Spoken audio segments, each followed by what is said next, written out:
Page 1। Nepal Himalaya. काली तथा तिस्ता नदी के बीच उपस्थित हिमालय का क्षेत्र नेपाल हिमालय कहलाता है। इसका अधिकांश भाग नेपाल में उपस्थित है, इसलिए इसे नेपाल हिमालय कहा जाता है। प्रमुख चोटियाँ: माउंट एवरेस्ट, अन्नपूर्णा, धौलागिरी, मकालू। प्रसिद्ध काठमांडू की घाटी इसी क्षेत्र में उपस्थित है। यह पूर्वी हिमालय का भाग है, इसलिए इस क्षेत्र में भारी वर्षा होती है। नेपाल हिमालय में सघन वनस्पतियां पाई जाती हैं, इसलिए यह क्षेत्र प्रचुर जैव विविधता के लिए जाना जाता है। ये हिमालय का सबसे लंबा भाग है। पेज 2। असम हिमालय। हिमालय का ये भाग पश्चिम में तिस्ता नदी से लेकर पूर्व में ब्रह्मपुत्र नदी के बीच उपस्थित है। भारत में ये सिक्किम, असम तथा अरुणाचल प्रदेश में उपस्थित है। इस हिमालय का जो भाग सिक्किम में उपस्थित है उसे सिक्किम हिमालय तथा जो भाग अरुणाचल प्रदेश में उपस्थित है उसे अरुणाचल हिमालय कहा जाता है। इस हिमालय की सबसे ऊंची चोटी नामचा बरवा है। हिमालय के इस भाग में भारी वर्षा होती है, इसलिए यह क्षेत्र सघन वनस्पति के लिए जाना जाता है। अरुणाचल प्रदेश में हिमालय दक्षिण की तरफ मुड़ता है। यही कारण है कि असम हिमालय की श्रृंखलाएं उत्तर से दक्षिण दिशा की तरफ व्यवस्थित हैं। पेज 3। पूर्वांचल की पहाड़ियाँ। Naga hills, right arrow, highest peak, right arrow. Saramati, Mizo hills, right arrow, highest peak, right arrow. Blue mountain, Garo hills, right arrow, highest peak, right arrow. Nokrek hills.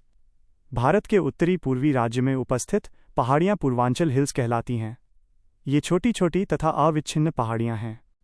प्रमुख चोटियाँ: 1. सारामती, 2. Blue mountain, 3. नॉकरेक। पूर्वांचल की पहाड़ियाँ अधिक वर्षा एवं सघन वनस्पति के लिए जानी जाती हैं। नोट: राइट एरो, गारो, खासी एवं जयंतिया प्रायद्वीपीय पठार के ही विस्तार हैं। इन्हें मेघालय का पठार या शिलांग का पठार कहा जाता है। नोट: राइट एरो, चेरापूंजी तथा मानसिनराम में सर्वाधिक वर्षा होती है, क्योंकि ये गारो, खासी, जयंतिया 3 पर्वतों से घिरी हुई हैं।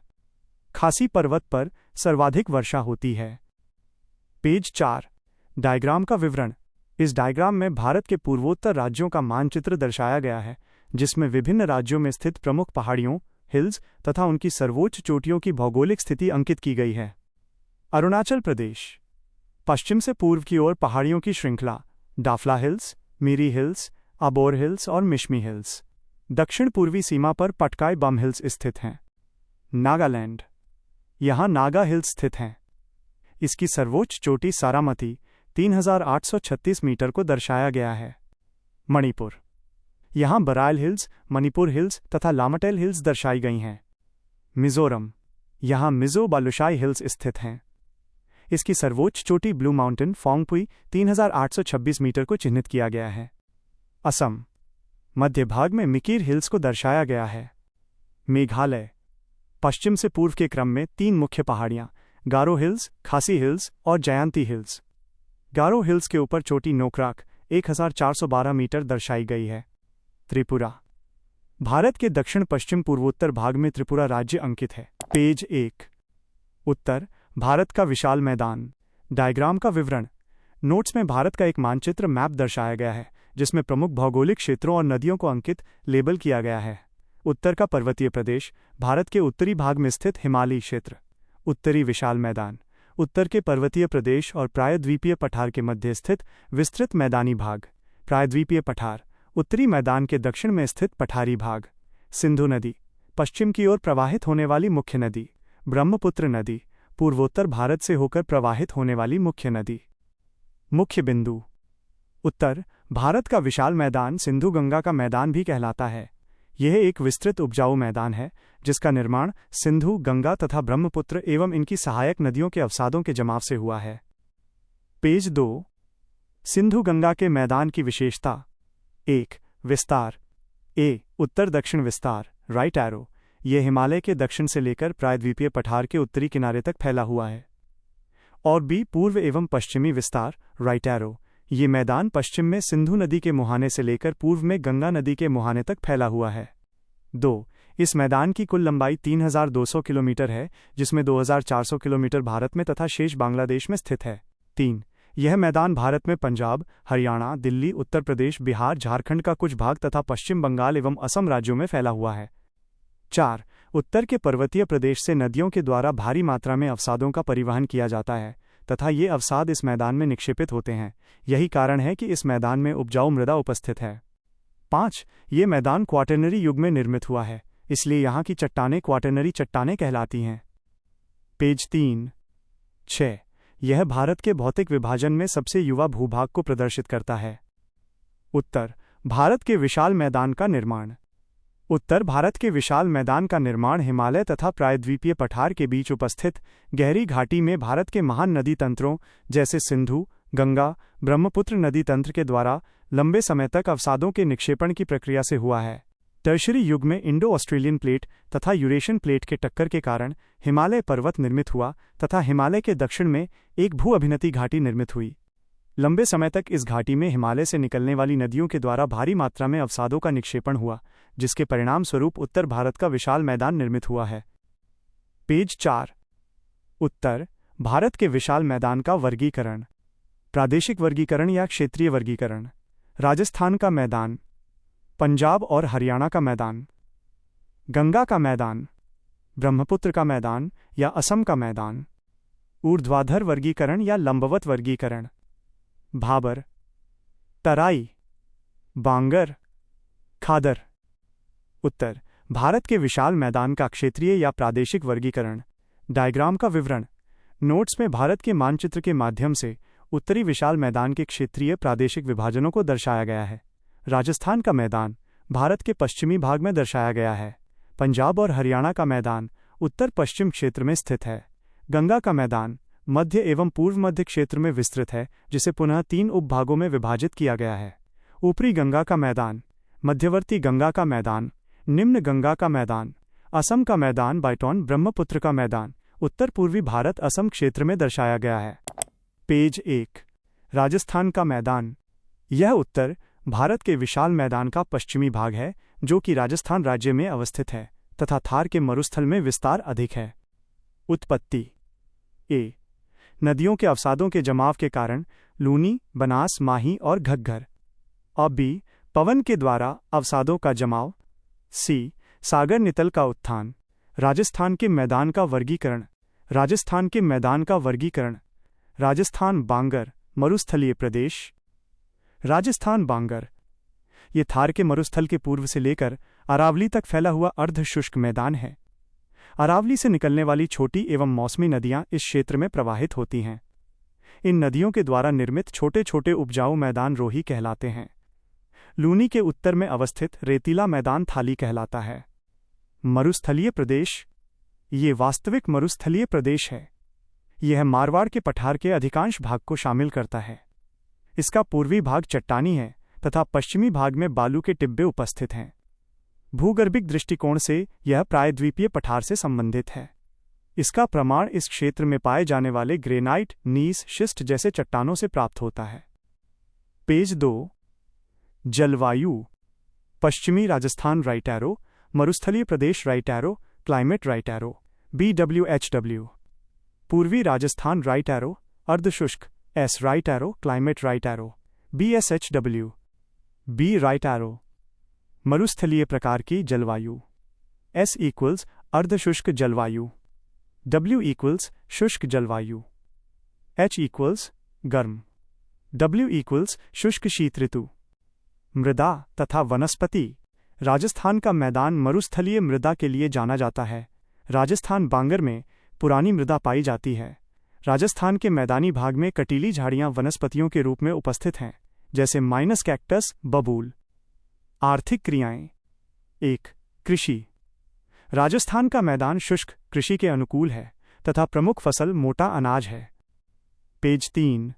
राजस्थान का हनुमानगढ़ तथा गंगानगर जिला सघन कृषि के लिए जाना जाता है, क्योंकि इन जिलों को इंदिरा गांधी नहर के द्वारा जल की आपूर्ति की जाती है। पशुपालन भी एक प्रमुख आर्थिक क्रिया है।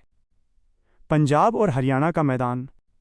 यह मैदान राजस्थान के मैदान के उत्तर पूर्व तथा गंगा के मैदान के पश्चिम में उपस्थित है। ये मैदान पंजाब तथा हरियाणा में लगभग 640 टेक्स्ट km तक फैला हुआ है।